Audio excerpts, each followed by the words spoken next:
Se você quer viver uma vida de prosperidade, você precisa do quê?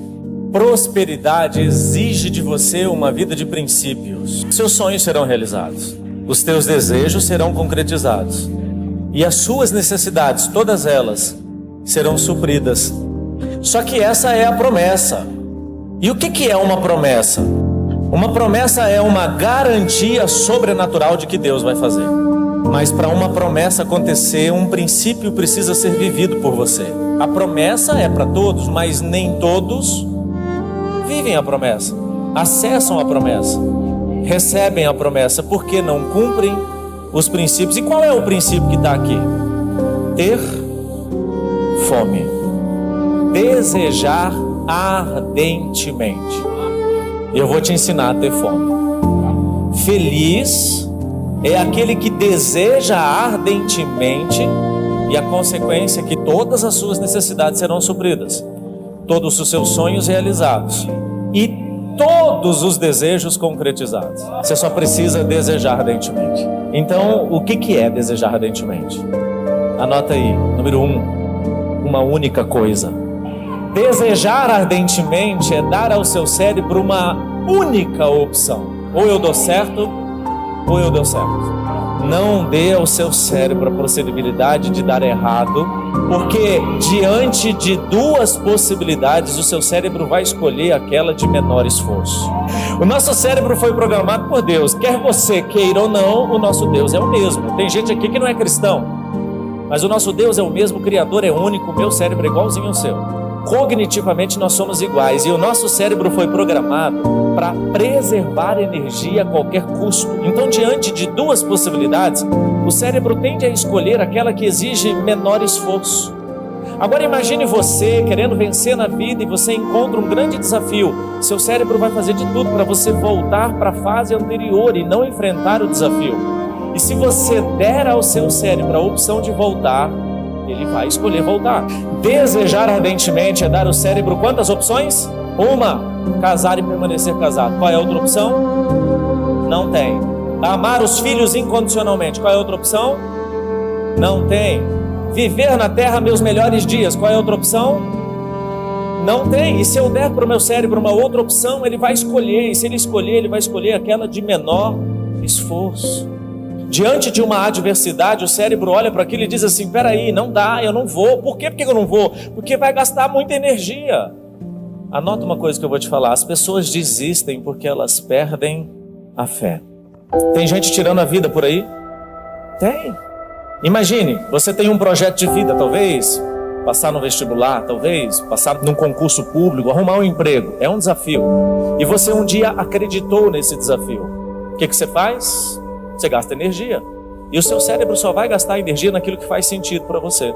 Isso é fato, isso é científico. Só que na medida em que você começa a gastar energia naquilo, algumas coisas fogem ao seu controle, alguns eventos que a gente chama de eventos de injustiça. Você não tem controle sobre o que vão falar de você. Você não tem controle sobre o que vão pensar de você. A propósito, nesse exato momento tem alguém falando mal de você, sabia? Eu não tenho controle sobre isso. Ei, e quando falam mal de você, eles estão falando mais deles do que de você. Porque você só fala daquilo que você carrega. Simples assim. Mas estão me criticando. Não, eles estão externando a dor que eles carregam. É só isso e mais nada. Só que ao longo da jornada você pode ser ferido emocionalmente. E aí, o que acontece com essa ferida é que você perde o sentido naquele objetivo. Agora, quando o sentido que você dava para o objetivo que um dia você acreditou que poderia ser alcançado por você, diminui a sua vontade de entrar em ação, porque o cérebro só foi programado para entrar em ação naquilo que você dá sentido. Só que você perdeu o sentido naquele projeto. E mesmo assim você resiste. Seu cérebro vai tentar fazer você parar. E sabe qual é a primeira tentativa para fazer você parar? Cansaço. Do nada. Você se sente cansado. Nada é do nada. Só que parece que veio do Do nada. Então, você está caminhando em direção àquele projeto, você um dia acreditou naquele projeto, mas alguém falou mal de você, alguém te ofendeu, alguém te humilhou, alguém fez você não acreditar que aquilo não fazia mais sentido. Você foi injustiçado ao longo da jornada, você perdeu a fé naquele projeto, mas continua lutando por ele. Seu cérebro diz: ei, a gente não vai gastar energia naquilo que a gente não acredita, então vamos parar. Mas ele tenta fazer você parar, e a primeira tentativa é cansaço. Mas você resiste bravamente. O cérebro vai para a segunda tentativa para fazer você parar. Você está percebendo que não é o diabo, não? É o seu cérebro que ficou ouvindo coisa que não precisava ouvir. Você permaneceu, ele foi para a segunda tentativa. Dores físicas. Começa a doer lombar, ombro, pescoço. Uma dor que parece que vem do nada. Nada é do nada. Seu cérebro tentou fazer você parar, mandando para você cansaço. Depois ele mandou dores físicas. Não deu certo. Você continuou resistindo. Ele mandou distração. Agora você está distraído, não consegue mais se concentrar, não consegue mais focar naquele projeto. Aí ele foi para a quarta tentativa. Dores emocionais. Depressão, ansiedade, estresse, síndromes e várias outras. Tudo porque você perdeu a fé, porque deu ouvidos àqueles que te acusam. Não deu ao seu cérebro a chance de perder a fé no projeto que você começou. Sabe por quê? Porque se você perder a fé, você vai desistir, o seu cérebro foi programado para isso. Então o que você tem que fazer?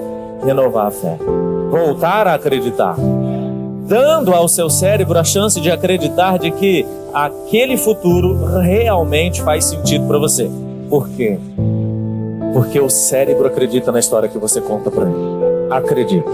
O cérebro acredita na história que você conta para ele. Acredita ainda mais na história contada por pessoas que você tem intimidade. Então não deixe o cérebro contar uma história diferente daquela que eu acabei de falar.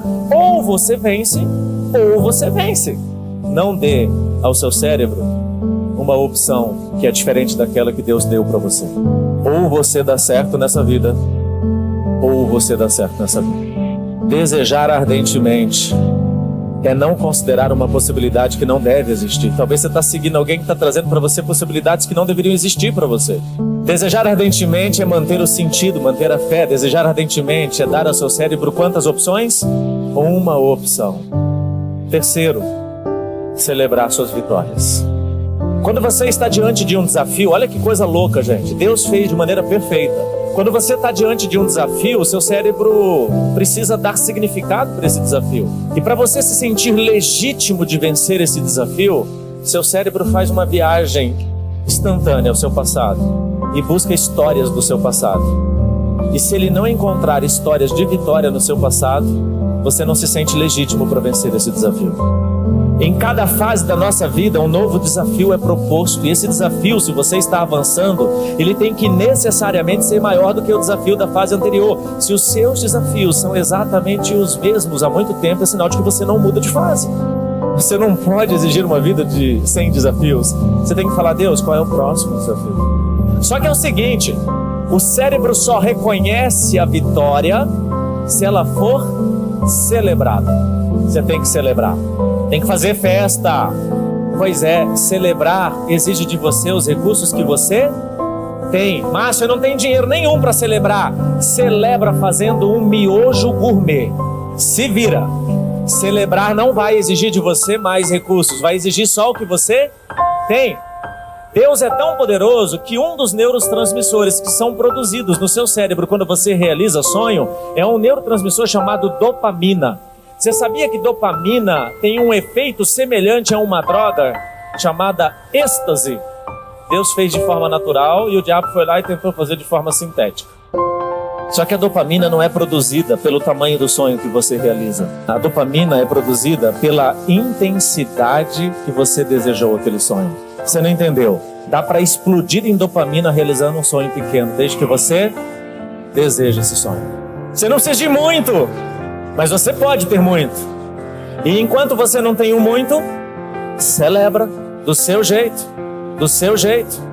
Porque uma vitória que não é celebrada não é reconhecida. E quando você está diante de um desafio, se você não tiver uma memória de uma vitória do passado, você não se sente legítimo para vencer aquele desafio. Então, se você está diante de um desafio, e não se sente legítimo é porque o seu cérebro não está reconhecendo vitórias do passado. Desejar ardentemente é dar ao cérebro quantas opções? Ou você dá certo, ou dá certo. O que você tem desejado ardentemente? O cérebro acredita na história que a gente conta para ele.